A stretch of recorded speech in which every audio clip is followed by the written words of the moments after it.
Days Gone is a good game, actually. I started playing Days Gone in March of this year. It's one of the games in the PlayStation catalog that has been on my list for quite some time. It's one of those titles that for me seemed to slip under the radar. I don't remember hearing much about it when it first released. I rarely saw it on anyone's list of recommended PlayStation games. In fact, the only reason I knew about it was from seeing it in the catalog and occasionally hearing some mostly negative talk about it. So when I first started the game, my expectations weren't very high. But man, was I so wrong.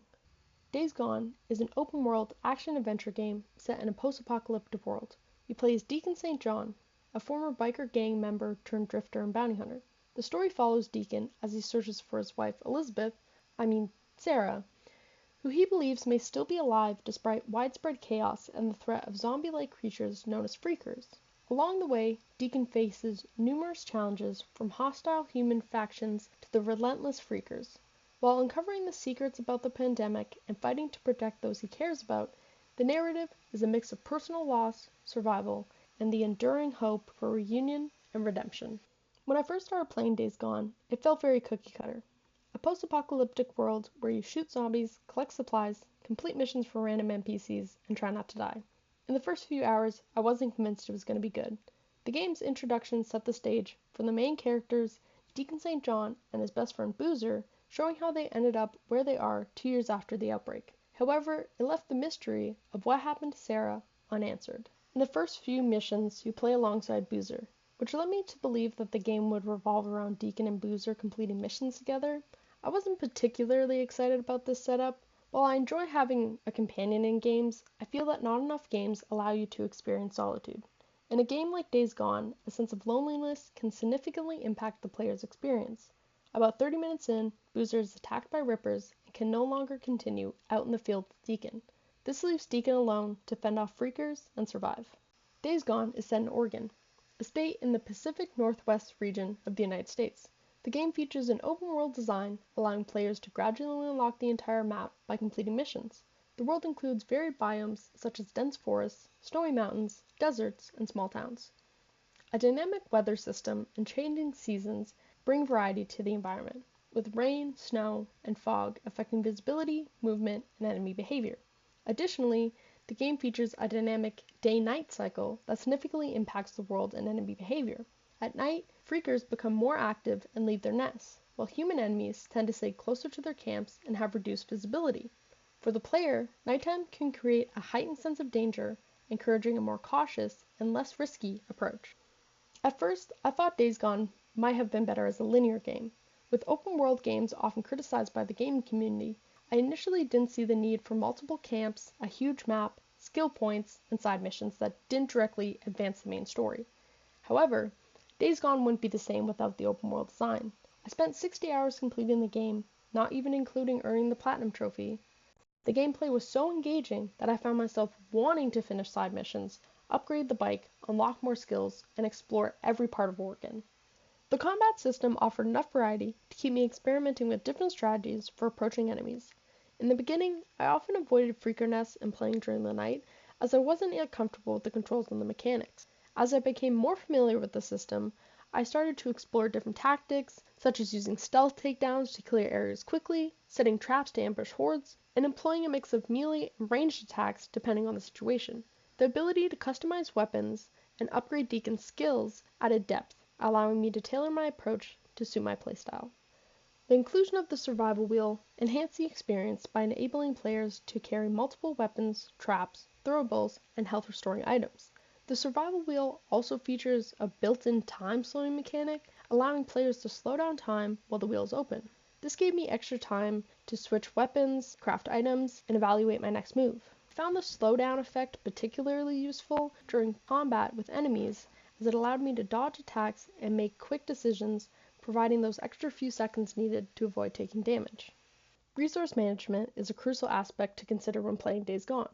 It adds a layer of strategic depth, as players must constantly make decisions about how to allocate their resources. Players can acquire ammo, crafting items, fuel, and more through camp shops or by exploring and scavenging.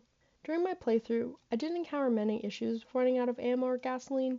Despite playing on hard 2, I expected resources to be more limited. I only ran out of gas with my bike once and rarely ran out of ammo. I did make it a point to grab fuel whenever I passed camps or NERO checkpoints, and I often went out of my way to search houses and areas likely to contain resources. That said, I would have preferred if resources were hard to come by. In The Last of Us, which also features limited resources, I found myself meticulously searching every area for ammo and other materials, always mindful of conserving what I had. This scarcity added tension and made each encounter more impactful, especially on harder difficulties. In Days Gone, certain materials, like those needed for crafting Molotovs, were sometimes challenging to find. I often found myself without enough supplies to burn freaker nests, and I tried to conserve these items by not using them against enemies.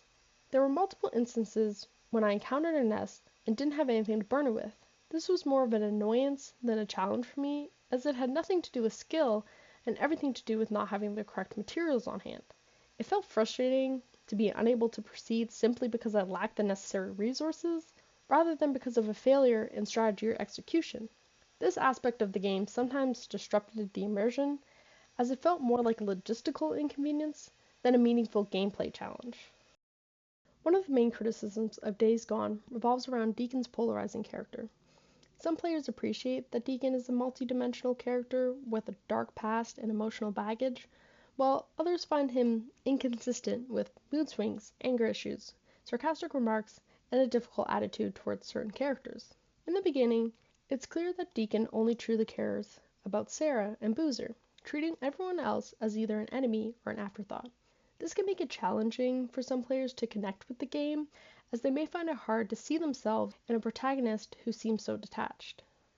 As the story progresses, Deacon's personality becomes more nuanced. His interactions with various camps and characters reveal that, despite not getting along with everyone, he is fiercely loyal to his close family and friends.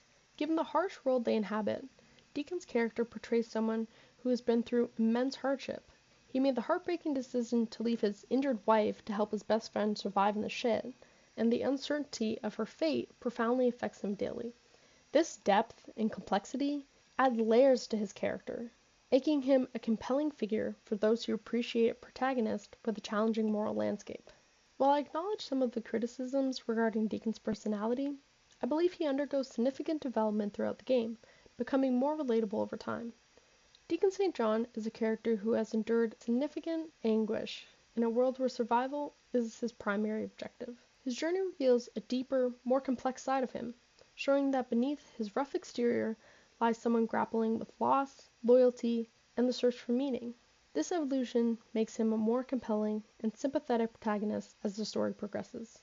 From the very start, Days Gone plunges the player into a world defined by survival and desperation. The opening scene finds Deacon, Sarah, and Boozer fighting their way through a crumbling city, desperately searching for help as Sarah is in need of critical medical attention. When they finally reach a NERO chopper on the verge of departure, they face a heart-wrenching dilemma. With limited space on board, only 2 people can be saved. Sarah's only chance for survival depends on taking the last seat. Deacon is forced to make a painful decision: to stay behind with Boozer or to accompany Sarah. He chooses to stay, saying his emotional goodbyes and promising to find her again. This sets the tone for many difficult decisions Deacon will face throughout the game. Desperation infiltrates every aspect of Days Gone. Deacon's journey is shaped by his need to survive, as every action, whether scavenging for supplies or making tough moral choices, is driven by this constant pressure. The desperation is more than just external. It runs deep within Deacon himself. Haunted by the loss of Sarah, Deacon clings to the slim hope that she may still be alive. This emotional turmoil fuels many of his decisions, forcing him to walk a fine line between what is morally right and what is necessary for survival. 2 years after Deacon made the heartbreaking decision to let Sarah leave with NERO in hopes of saving her life, he and Boozer are surviving together, scraping by in the harsh post-apocalyptic world. The two live in an old safe house in Cascade, relying on their motorcycles for travel and taking on odd jobs for various camps to stay afloat. The uncertainty of Sarah's fate has taken a toll on Deacon, leaving him in a state of denial. He clings to the hope that she may still be alive. Despite the overwhelming odds, Boozer recognizes the weight of this emotional burden and tries to help Deacon cope. Deacon regularly visits a special rock which he has turned into a personal shrine for Sarah. It's here that we see him openly express his grief, speaking to Sarah as though she's still with him. This ritual keeps her memory alive, and reflects Deacon's unwavering devotion and hope that she still might be out there somewhere. Finding out what happened to Sarah drives the main storyline of Days Gone.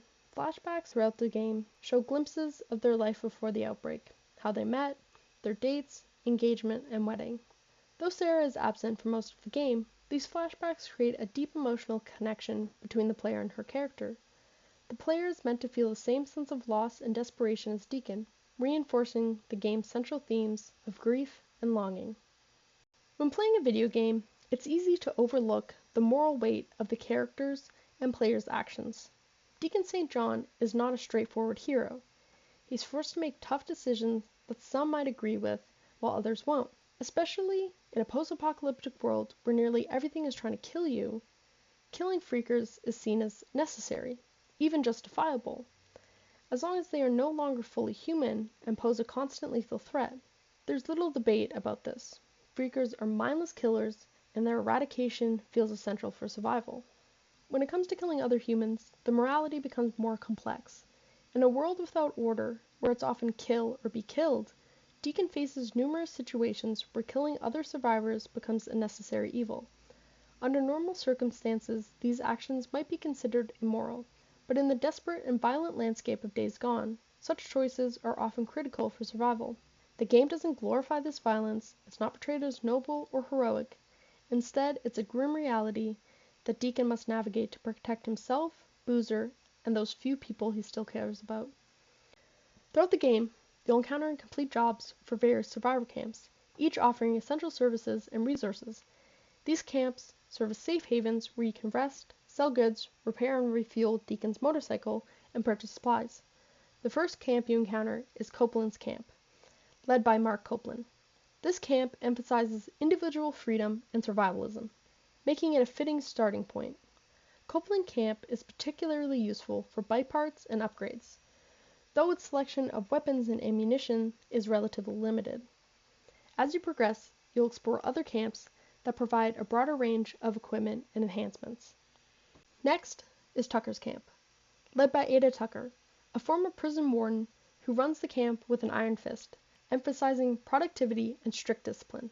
The camp is notorious for its harsh working conditions, but offers stable supplies of goods and services. Personally, I found Tucker's Camp to be my least favorite. I didn't enjoy Tucker's character and often skipped her dialogue to quickly get to the missions. Despite my feelings about the character, camp provides a solid selection of weapons and ammunition, making it a valuable resource during the early stages of the game. Iron Mike's camp, the third camp you encounter, is in Lost Lake region and is led by Iron Mike Wilcox. This camp stands out for its balance, offering a wide range of bike upgrades, weapons, and supplies. It's where the camps truly start to feel fleshed out. At Iron Mike's, you reconnect with Ricky and Abigail, and the camp becomes more integral to the story. Multiple characters here offer Deacon missions which advance the storyline and deepen character interactions. I found myself more engaged with the missions at this camp, particularly because I enjoyed Ricky's character and the sense of narrative progression it provided. Later in the game, you encounter Wizard Island as you reach the Crater Lake region. This camp is led by Colonel Matthew Garrett, who oversees the camp in the Deschutes County Militia, known as DCM. Wizard Island stands out for its highly organized structure, operating more like a military base than a typical survivor camp. It features a clear hierarchy and strict daily activities. Located within a volcanic crater, the camp has an isolated and fortified feel. It feels more advanced than the other camps, boasting a well-equipped army, a fully operational infirmary, a research lab, and large, heavily guarded walls. The last camp is Diamond Lake, another militia camp located in the Crater Lake region.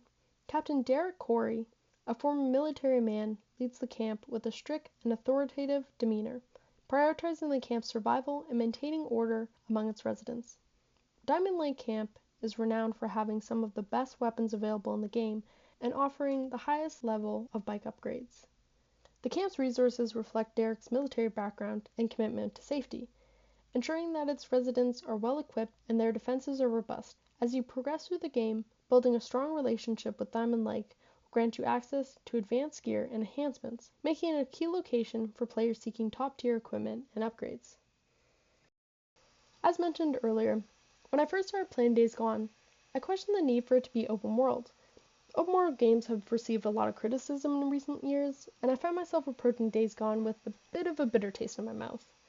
Initially, I didn't see the necessity for more than 3 camps and thought the game might have been better off as semi-open world. My perspective changed as I proceeded. In the early stages, the camp seemed to serve merely as a hub for resupplying and sleeping, offering little in terms of character or story development.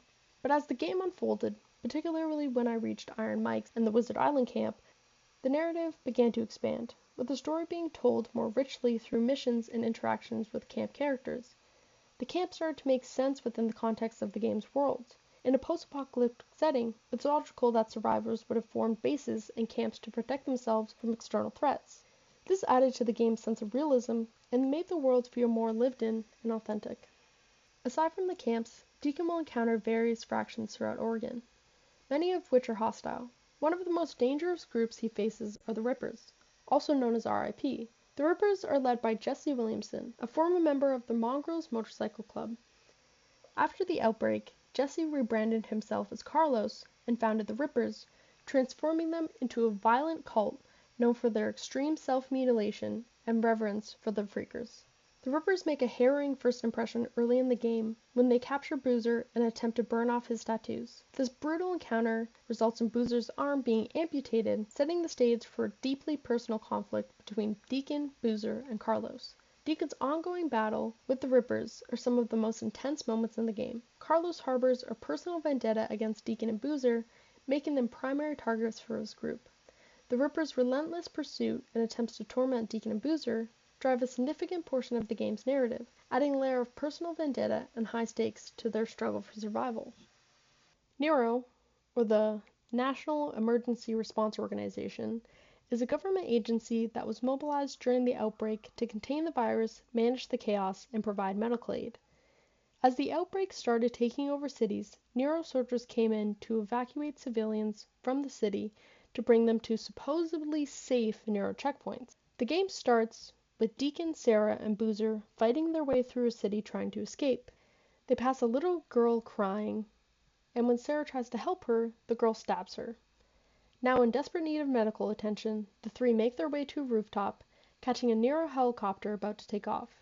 This is where we're introduced to James O'Brien, a graduate student working for NERO. Sarah joins him on the chopper, leaving Deacon and Boozer to escape the city on their own. Throughout the story, we learn more about NERO. Deacon comes across voice recordings and completes missions for O'Brien to gain more information about where Sarah might be and if she is even alive. Through their interactions, players learn that NERO's involvement with the outbreak is more complex than initially apparent. The game's narrative leaves players questioning the true origin of the outbreak and NERO's role in it, creating a sense of intrigue and uncertainty about the agency's true objectives and impact on the world. The world of Days Gone keeps you constantly on edge, making it impossible to feel completely safe. As I traveled through Oregon completing missions, I was always aware of my surroundings, scanning for freakers, wild animals, and ambushes by Marauders or Anarchists. Marauders are hostile survivors focused on scavenging and looting, and are usually found in makeshift camps or abandoned buildings. While their attacks weren't always the hardest to fend off, they added a layer of tension and intensity, especially when exploring the open world. Anarchists, on the other hand, are mainly found in the Crater Lake region. Their camps are easily identified by the iconic anarchy symbol, a letter A inside a circle. While the game doesn't explicitly define what the anarchists stand for, they seem to represent a rejection of old forms of authority, embracing chaos instead. Despite spending a lot of time in Crater Lake area, I found myself rarely encountering them, and when I did, they never posed much of a threat. They mostly served as a minor distraction, with their camps being more useful for scavenging supplies than for any real challenge. While I appreciate that the anarchists added a bit more variety to the enemy roster, their presence felt somewhat underdeveloped. Removing them from the game wouldn't have had much of an impact on the overall experience, as their encounters felt relatively inconsequential compared to other enemies. Days Gone was first released in April 2019 for the PlayStation 4. and like many ambitious open-world games, it faced some technical issues. Players encountered frame rate drops, texture pop-ins, audio glitches, and crashes, particularly on the base PS4 model, which left some with a negative first impression. These issues were addressed in post-launch patches. When I played the game in 2024, I didn't experience many glitches or issues, at least nothing that significantly impacted my gameplay. Days Gone initially received mixed reviews from critics, with a score of 71 on Metacritic and a 6.5 rating from IGN, which described the game as bland and unremarkable. When Days Gone was released, it entered a market already saturated with open-world games, making it difficult to stand out. Earlier I mentioned how my opinion on the game's open-world design shifted. Open-world titles can be very hit or miss with the gaming community. Some games like Red Dead Redemption 2, Breath of the Wild, and Horizon Zero Dawn set the gold standard for what an open-world experience should be. Crafting a well-paced open-world game that isn't bogged down with unnecessary padding is a huge challenge. This was one of the hurdles Days Gone faced, alongside the technical bugs that initially marred its release. The release of the game was rocky, marked by early bugs, mixed critical reviews, and the challenge of standing out in a huge market of open-world games. The issues led some players and critics to judge the game quite harshly, and in some cases, understandably so. Once the major bugs and glitches were addressed, Days Gone revealed itself to be a gritty, action-packed, and emotional open-world survival game. With its character-driven story, rich themes of loss, loyalty, and redemption, the game offers a perfect blend of high-stakes action and personal drama, ultimately delivering a deeply enjoyable experience. If you've yet to play Days Gone, I highly encourage you to give it a try, or finish it if you started but stopped early on. My personal experience was fantastic, and it's easily one of my favorite games I've played this year. I'll admit, it started off slow, taking me from June until August to finish, but once I got deeper into the story and became more familiar with the mechanics, I couldn't put it down. Days Gone has its flaws. It takes a few hours to really pick up momentum, some missions can feel repetitive, and certain mechanics are tricky to master at first. But overall, it's an incredible experience. After all, how can you go wrong with guns, motorcycles, and battling hordes of zombies? While Days Gone didn't revolutionize the open-world action-adventure zombie genre, and its story may not have reached the emotional heights of The Last of Us, it succeeds in something just as important. It's simply fun to play. The game kept me coming back, eager to dive deeper into the world, advance the story, and take on more freakers. Days Gone was simply a fun game to play. And sometimes, that's all a game really needs to be. Thank you so much for watching. I really do appreciate it. If you enjoyed the video, don't forget to like, subscribe, and leave a comment on what you enjoyed most about the game. I'm Booker, and I will see you in the next one.